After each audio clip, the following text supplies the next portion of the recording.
Despite all of the characters and money Fanskyver generated for DC Comics, they never publicly addressed the X-rated anus tweets, and Rodriguez continued illustrating Goddess Mode. Welcome back to Thinking Critical. This is Wes, and today in my new signature series, I'm going to explain how an internet blogger with an agenda infiltrated the second largest publisher in the comic book industry and dismantled DC Comics' iconic Vertigo Imprint. This story is almost too crazy to be true, but far-left activists have been using this method for years. They place themselves in positions of influence and power under false pretenses and eventually destroy bedrocks of culture to push their progressive agenda. Before I get started, I would like to invite you all to subscribe to the channel if you haven't already. Thinking Critical is your go-to channel for quality reviews, open discussion, and in-depth analysis. To understand DC Vertigo's dismantling, I first need to explain Comics Alliance, the website Andy Khouri used to infiltrate the industry. Many comic industry insiders and fans were ecstatic when Comics Alliance editor-in-chief Andrew Wheeler announced the website would be shuttering its doors starting 1 April 2017. Little did some know, it was too little too late. Alums from the website, dedicated to changing the comic book industry, had already infiltrated many influential positions throughout the industry. The seeds of destruction, which would eventually destroy DC Comics' Vertigo imprint, had already been planted. Comics Alliance had a terrible reputation among comic book readers, but somehow was able to garner respect and sway with comic publishers. The site garnered multiple Eisner Award nominations and even a victory, despite almost always being an entire day behind big news and breaking virtually no news of significance themselves. The site took a hard anti-consumer stance when it came to far-left progressivism and identity politics. Many publishers, led by Marvel Comics, bent the knee to Comics Alliance's calls for industry change, and sales have been on a steady decline ever since. In a bit of irony, Comics Alliance was once headed by former Vertigo editor Joe Hughes, who later joined IDW Publishing as editor, and helped contribute to its current collapse. One might surmise that much like Silver Surfer, Joe Hughes and his progressive agenda are heralds of wanton destruction for any company he touches. One of Comics Alliance's favorite targets was Gamergate, the online backlash against breaches of journalistic integrity on video game news after indie game developer Zoe Quinn's alleged affairs with a number of men working in the industry. We'll get back to Zoe later in the video. The site was also known for trolling members of Gamergate via their website and disabling the comments section, a tactic taken directly from Anita Sarkeesian's SJW playbook. One huge black eye on the site were revelations of cyber harassment of writer and former DC editor Valerie D'Orazio by Comics Alliance blogger and future Marvel X-Men writer Chris Sims. Upon learning of Sims' new gig at Marvel, D'Orazio came forward with the truth of his 3-year online harassment campaign against her. She even claimed Sims' cyberbullying from 2007 to 2010 left her diagnosed with PTSD, suffering anxiety attacks, self-medicating, and having suicidal ideations. Of course, being of the right ideological persuasion, little action was taken against Sims, and he kept his Comics Alliance and Marvel Comics gigs. This lesson would come back to haunt the future leader of Vertigo Comics, Andy Khouri, as his time there has been mired by even bigger scandals. During Khouri's time as Comics Alliance EIC, the site was known for calling DC Comics out on their perceived missteps such as over-sexualization of Catwoman, Starfire, and Harley Quinn, restoration of Barbara Gordon's Walking, eliminating DC's only disabled hero of consequence, and the cancellation of Batwoman's gay marriage by editorial. Corporate shaming is a tactic used by the far left to cause a call for action to address non-existent issues and formally address them, normally by hiring the very critics who called them out to oversee and fix the quote-unquote problem. In January 2015, Khouri stepped down as EIC of Comics Alliance, and less than 3 months later, he was hired as a DC Comics editor. This was seen by Comics Alliance and their supporters as DC Comics acknowledging Comics Alliance criticism was valid.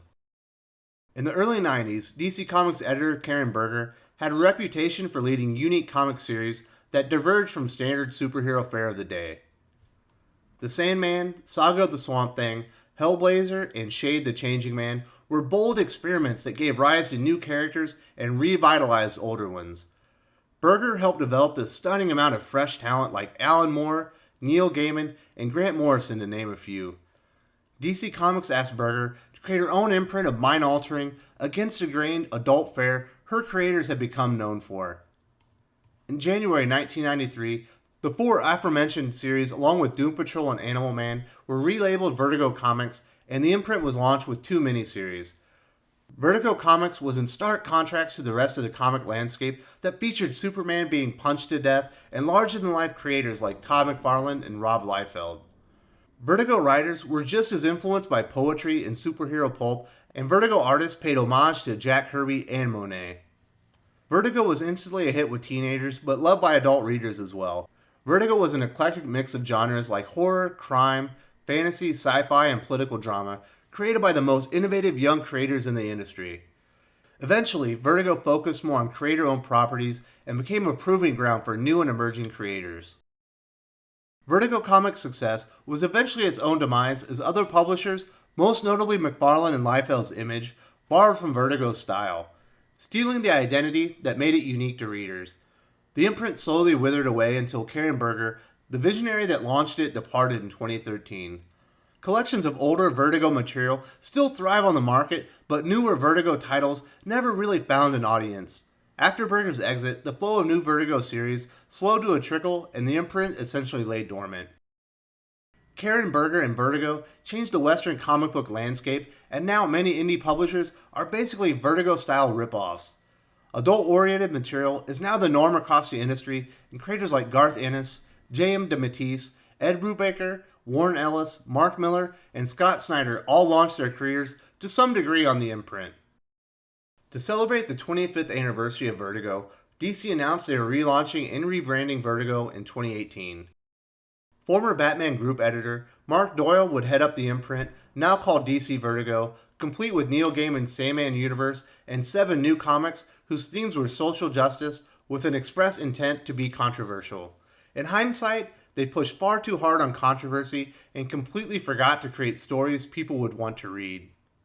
Neil Gaiman's Sandman universe is comprised of 4 new series building upon Gaiman's New York Times best-selling series. Gaiman curates the series, and the creators are hand-selected by the Vertigo legend himself. The Dreaming, House of Whispers, Lucifer, and Books of Magic were all launched after the Sandman Universe #1, plotted by Gaiman himself, debuted with 83,000 issues ordered.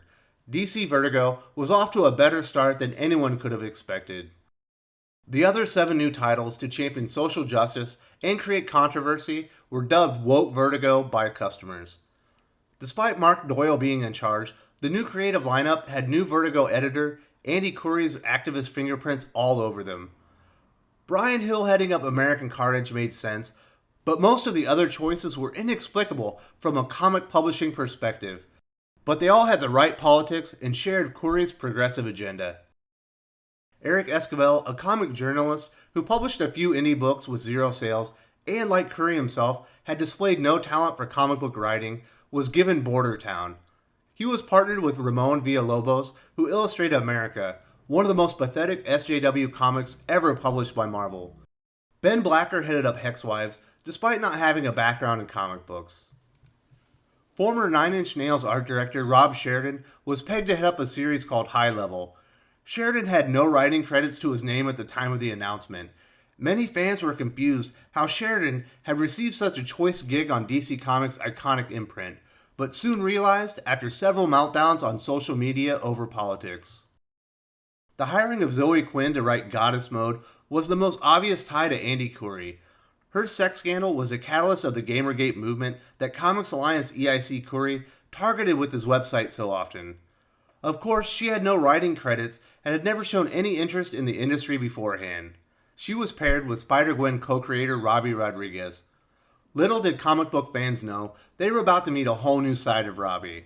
Within weeks, Vertigo fans noticed several of the new talent were spewing hate based on far-left progressivism and identity politics, ideas Comics Alliance championed during Khouri's time there. High-level writer Rob Sheridan came out of the blocks hardest over President Trump's proposed immigration policies. He attacked Daily Wire host Michael Knowles, calling him a soulless piece of shit, a gaslighting dick stain, and called Knowles and Ben Shapiro, who runs the Daily Wire, little white racist elf boys, among other things.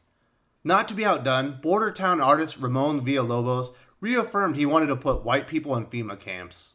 After backtracking on the statement, Several older, more racist tweets were uncovered, including Villalobos calling President Trump a white supremacist. Zoe Quinn got in on the woke Vertigo action, attacking Trump's press secretary Sarah Sanders, claiming she wants people to die.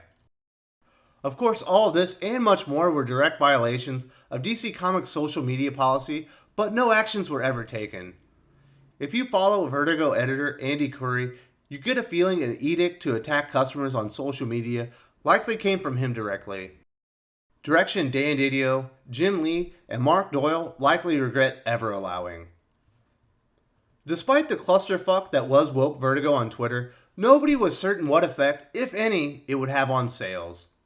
After DC successfully launched their Vertigo revival with the Sandman Universe #1 in August 2018, the Sandman Universe followed up with The Dreaming and The House of Whispers in September. While not the huge success of their predecessor, they shipped just north of 37 and 28,000 copies each, respectable in the current market. Andy Khouri and Woke Vertigo decided to launch with Eric Esquivel and Ramon Villalobos' Border Town, a decision that in hindsight was very puzzling. Border Town was met with mostly rave reviews from the shill media, but readers had a far different take on the book. Border Town was billed as a monster story on the US-Mexican border, but focused far more on identity politics and the Orange Man's immigration policies. The book was basically a 22-page manifesto about how racist white people on the border are. The book was filled with racist stereotypes at best and outright racism at worst. The art wasn't great, but Esquivel's writing would have been too much for any artist to overcome. Woke Vertigo already had a tough road to hoe after the creative teams and series descriptions screamed SJW politics and the insane behavior on social media. Border Town didn't garner near as much interest as the Sandman titles, with just over 15,000 books shipped. Border Town was supposed to be Woke Vertigo's best foot forward and set the tone for the new titles with readers. It was soundly rejected, and every Woke Vertigo series that followed shipped under 10,000 books by issue 3. Readers were turned off by the identity politics, ultra-progressive views, and outright racism in the book. You don't get a second chance to make a first impression, and upon reflection, they probably should have launched with High Level. Writer Rob Sheridan was just as unknown as Eric Esquivel, and also very SJW, but High Level isn't racist as all hell, and with an editor who gave a shit, probably would have been a good story. It also featured the very best art in all of the Woke Vertigo books. Would it have made a difference? Probably not, but at least the line might have had a shot to not turn off most of its audience. Andy Khouri stuffed the creative teams with friends he thought would be controversial and push far-left progressivism and identity politics.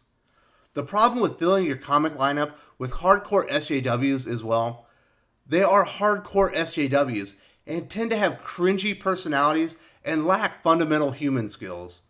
Most people could have seen what happened next miles away. The era of Woke Vertigo scandals began.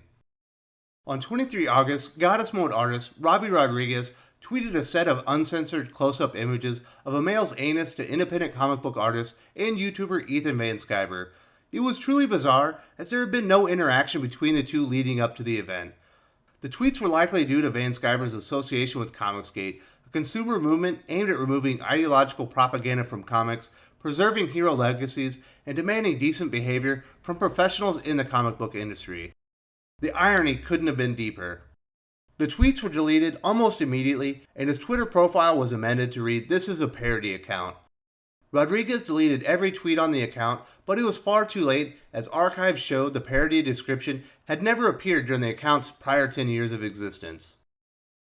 Van Sciver was a longtime DC artist before being blacklisted by the comics industry for supporting Donald Trump's presidential campaign.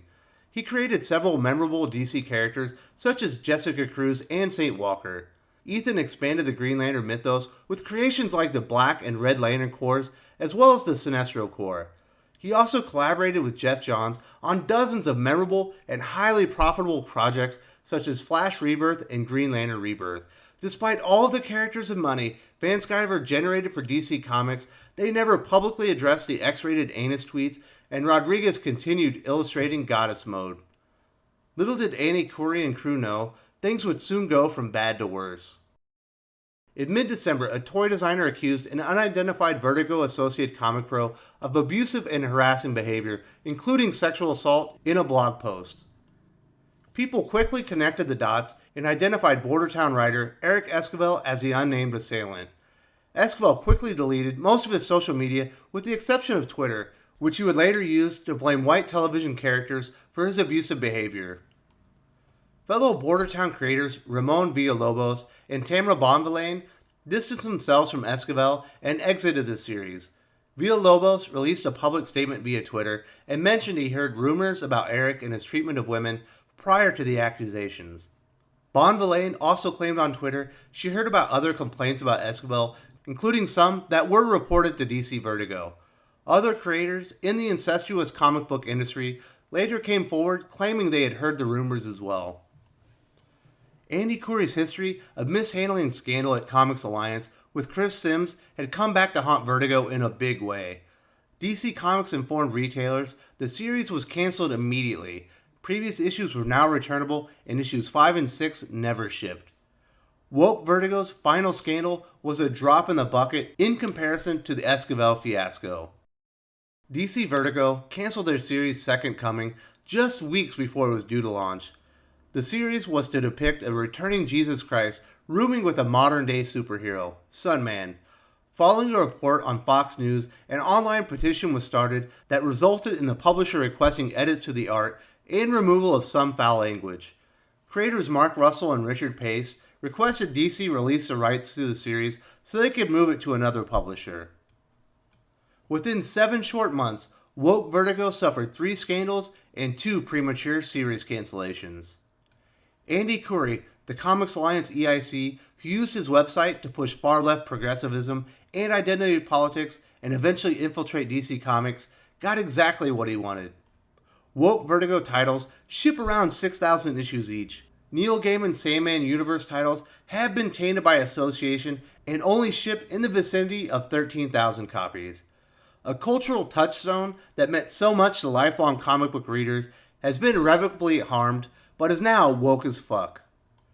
After all my research, I'm not finished exploring the rabbit hole and exposing the catastrophic impacts Comics Alliance alums have had on the comic book industry. Please tune in for next week's signature series as I dig a little deeper into Comics Alliance. Also be looking out for reviews of Daredevil issue 3 and Alterna Comics Eden issue 4 in the next couple of days. If you're still here, thank you very much, and I invite you to follow me on Twitter. My handle is @Wes_from_TC. I talk comics and movies nearly every day and post comic book recommendations for books I don't review on the channel weekly. If you follow me, shout me out in a tweet and let me know so I can follow you back. I love talking comics and pop culture and want to interact with you there as well. If you enjoyed this video, please give it a like. I would appreciate it very much. It helps us attract more views for the channel. Subscribe for future commentary, comic book news, and reviews. And don't forget to ring the bell for notifications. If you want to talk comics, movies, and much, much more, you can follow me on Twitter @Wes_from_TC. With that, Salamat Po, and I'm out.